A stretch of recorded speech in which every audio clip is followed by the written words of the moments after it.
Cuarta parte. La marcha Drow advertía algo realmente extraordinario, en verdad conmovedor, a medida que todos nosotros, las fuerzas defensoras integradas por los habitantes de Mithril y de la región colindante, nos acercábamos al final de los preparativos, al momento en que los Drows vendrían. Yo soy Drow. Mi piel demuestra que soy diferente. Su color negro pone de manifiesto mi ascendencia de manera patente e innegable. Y, sin embargo, no se me ha dirigido una sola mirada enconada, ninguna mirada de consternación por parte de los Arpen ni de los jinetes de Longsaddle, ninguna palabra de cólera proveniente del temperamental Berkgar y su belicosa gente. Y ningún enano, ni siquiera el general Darnavit, al que no le gusta nadie que no pertenezca a su raza, ha levantado un dedo acusador contra mí. No sabíamos el motivo de que los Drows vinieran, si era por mí, o por la promesa de riqueza que representaba el próspero complejo minero de los enanos. Fuera cual fuera la causa, los defensores no me hacían responsable de ello. Era una sensación maravillosa para mí, que durante meses había cargado con la culpabilidad autoimpuesta. Culpabilidad por el ataque previo, culpabilidad por la muerte de Wulfgar, culpabilidad porque Catibrie se hubiera visto obligada por la amistad a seguirme hasta Menzoberranzan. Había llevado este pesado yugo, y, sin embargo, quienes estaban a mi alrededor, que tenían tanto que perder como yo, no me culpaban por ello.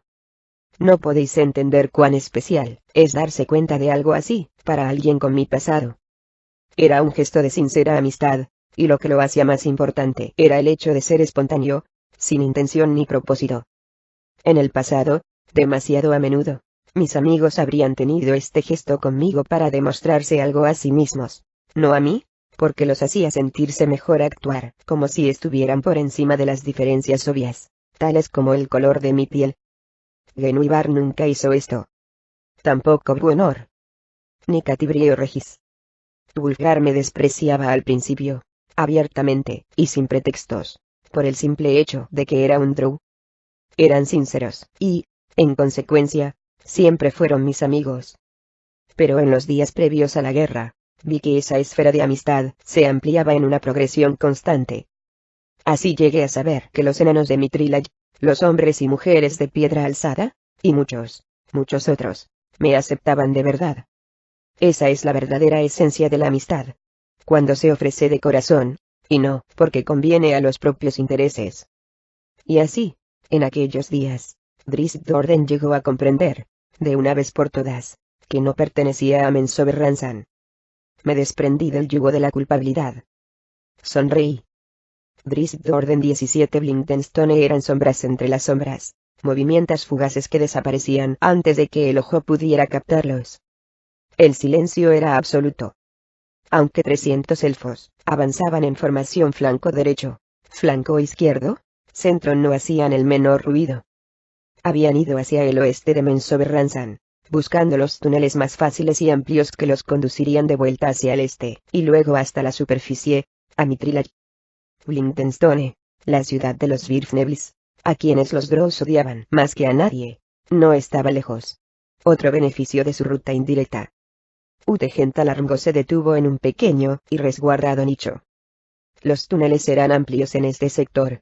Demasiado, para su gusto. Los Svirfneblis eran organizados y tácticos.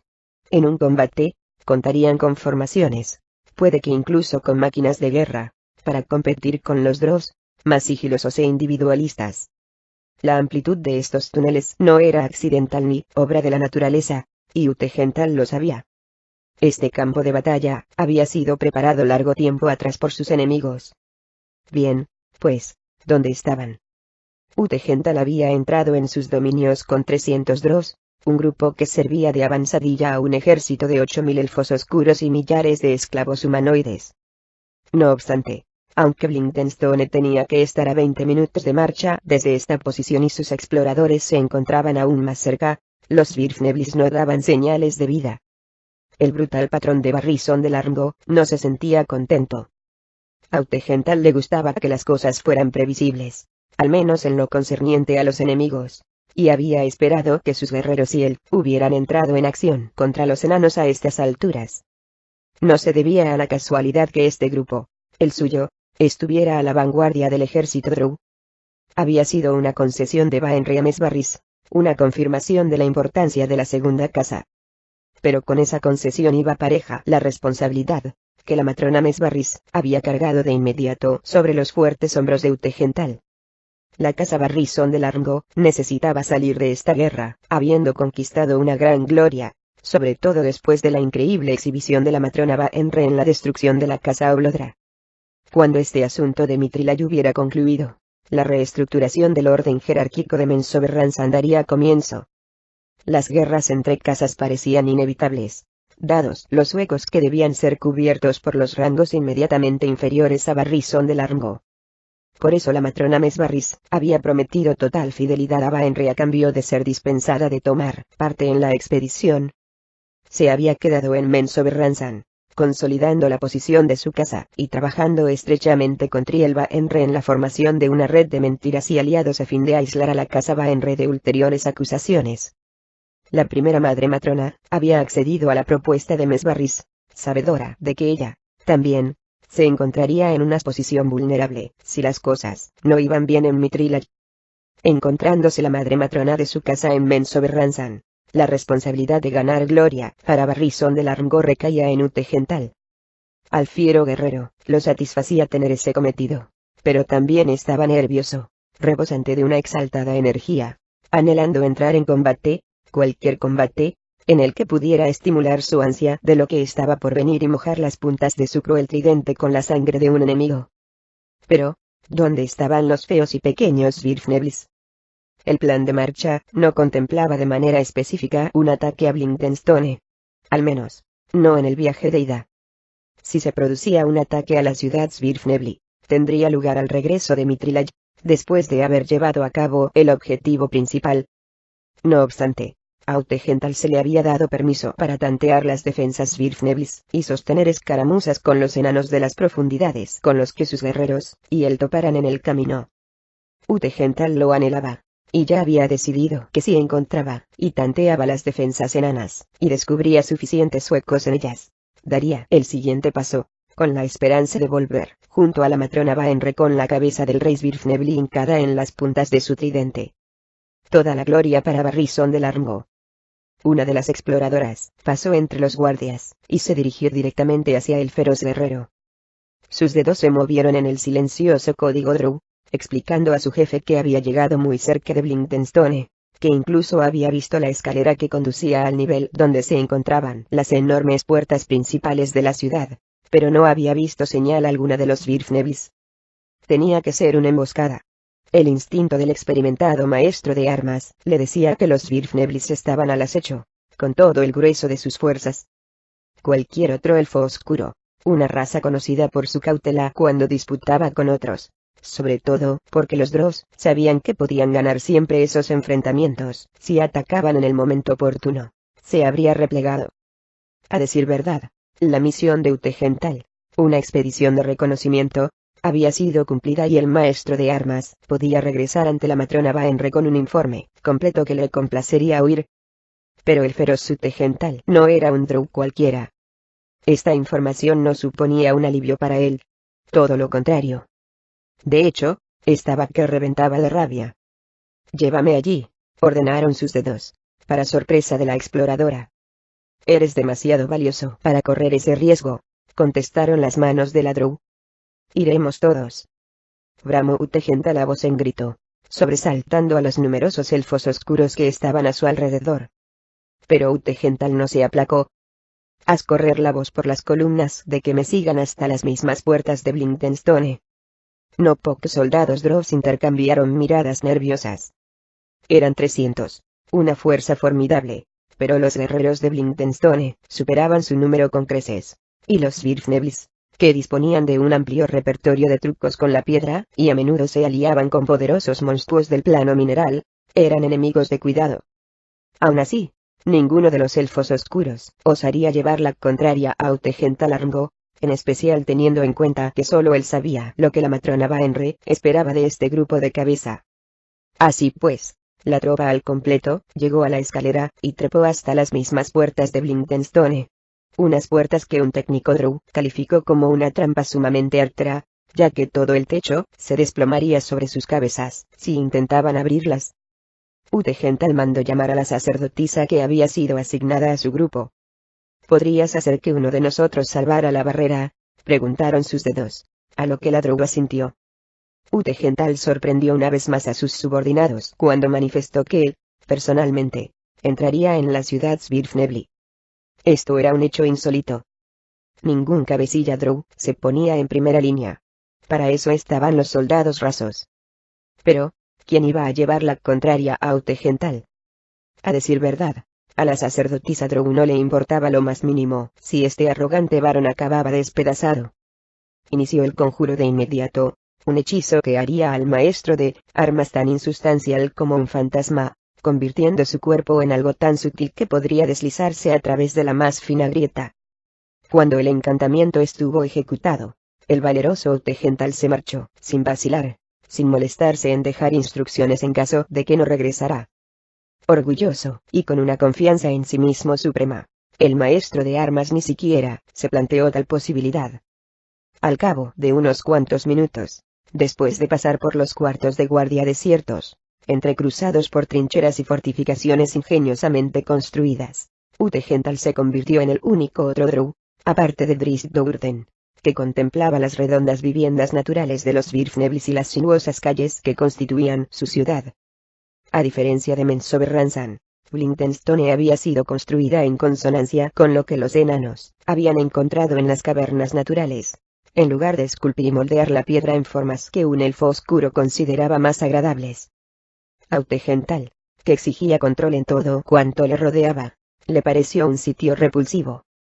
Y se encontró con que la ciudad, la metrópolis Svirfnebli más antigua y venerada, estaba desierta. Beluard Isengult miraba, pensativo, desde un saliente de la profunda caverna, un lugar muy lejos, al oeste, de Blyndestone, y se preguntó si habría hecho bien en convencer al rey Schnicktig de abandonar la ciudad. El muy honorable capataz había conjeturado que, con la vuelta de la magia a la normalidad, los Drows emprenderían la marcha hacia Mithril, cosa que, como Beluard sabía muy bien, los llevaría peligrosamente cerca de Blyndestone. Aunque no le había sido difícil convencer a sus conciudadanos de que la marcha de los elfos oscuros era un hecho incuestionable, la idea de abandonar Blyndestone, de empaquetar sus pertenencias y dejar su antiguo hogar, no había sido bien acogida. Durante más de 2000 años, los enanos de las profundidades habían vivido a la amenazadora sombra de Menzoberranzan, y en más de una ocasión habían creído que los Drows desencadenarían una guerra contra ellos. Beluard llegó a la conclusión de que esta vez será diferente, y así lo había dicho en un discurso lleno de pasión y respaldado por la autoridad que le daba su relación con el Drow renegado de esa terrible ciudad. Aún así, Beluard estaba muy lejos de convencer a Schnicktig y a los demás hasta que el consejero Firble intervino tomando partido por el capataz. Efectivamente, esta vez será diferente, les dijo Firble con toda sinceridad. Esta vez, toda Menzoberranzan se uniría, y cualquier ataque no sería la tentativa ambiciosa de una sola casa. Esta vez, los Svirfneblis, y cualquiera lo bastante desafortunado de hallarse en el camino de la marcha Drow, no dependería de las rivalidades internas entre las casas para salvarse. Firble se había enterado de la caída de la casa Obloda a través de Jarlaxle, un elemental terrestre, enviado en secreto por los chamanes Svirfneblis al subsuelo de Menzoberranzan y a la grieta de la Garra, confirmó la total destrucción de la tercera casa. Así pues, cuando Jarlaxle insinuó durante su última reunión que no sería sensato dar refugio a Drizzt Do'Urden, Firble, buen conocedor del estilo de los Drows, comprendió que los elfos oscuros marcharían contra Mithril en bloque, por temor a quien había aniquilado a la tercera casa de manera tan completa. Y así, los Svirfneblis habían abandonado Blyndestone, y Beluard jugó un papel trascendental en la partida. ¿Esa responsabilidad era una pesada carga para el capataz ahora? Lo hacía poner en duda el razonamiento que había parecido tan acertado cuando creyó que el peligro era inminente.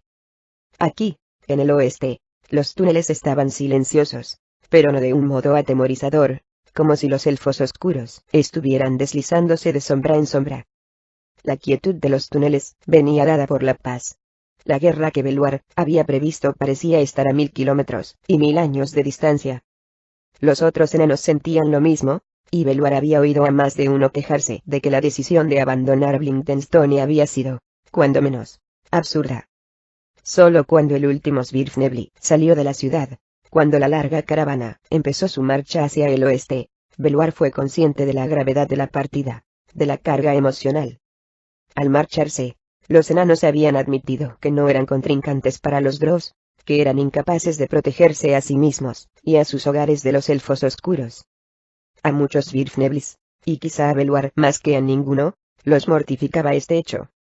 Sus ideas de seguridad, del poder de sus chamanes, de su propio dios, se habían tambaleado sin que una sola gota de sangre Svirfnebli hubiera sido derramada. Belluar se sentía como un cobarde. El muy honorable capataz se consoló un poco pensando que todavía había unos ojos vigilando Blindenstorn. Un elemental amistoso, fusionado con la piedra, había recibido la orden de esperar y vigilar, e informar después a los chamanes Svirfneblis que lo habían invocado. Si los elfos oscuros entraban en la ciudad, como Belluar esperaba, los enanos lo sabrían. Pero, ¿y si no aparecían por allí? Si Firble y él estaban equivocados, y el ejército Drow no estaba en marcha, entonces, ¿qué perjuicios habían sufrido los Svirfneblis por mor de la precaución? ¿Podría alguno de ellos volver a sentirse seguro en Blindenstorn? A la matrona Baenre no le gustó el informe de Utegental de que la ciudad enana estaba desierta. Sin embargo, con todo lo desabrida que era su expresión, no igualaba la patente cólera plasmada en el rostro de Verginion, que estaba a su lado. Los ojos del hijo Baenre se entrecerraron en un gesto peligroso mientras observaba al fornido patrón de la segunda casa, y Utegental, al advertir el desafío, le devolvió una mirada igualmente amenazadora, o aún más. Baenre comprendía el motivo de la ira de Verginion, y a ella tampoco le hacía gracia que Utegental se hubiera encargado personalmente de entrar en Blindenstorn. Esa acción reflejaba de manera patente la desesperación de Mesbarris.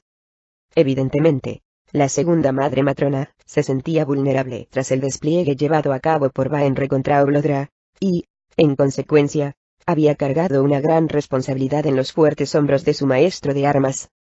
La matrona Baenre sabía que Utegental marchaba en busca de la gloria para Barrisson de Largo, fanáticamente, junto con su fuerza de más de 300 guerreros Drows.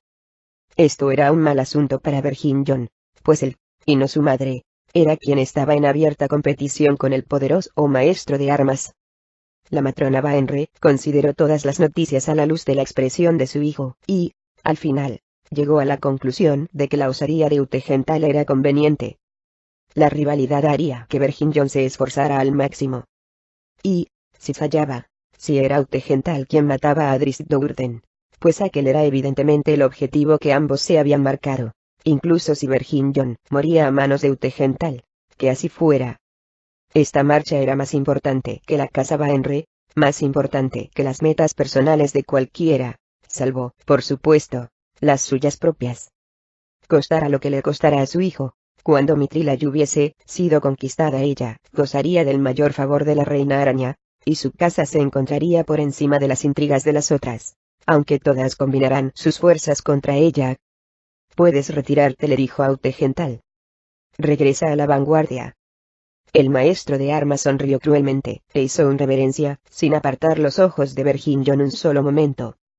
Luego giró sobre los talones, dispuesto a marcharse, pero se volvió de inmediato otra vez cuando la matrona Baenre se dirigió a él de nuevo.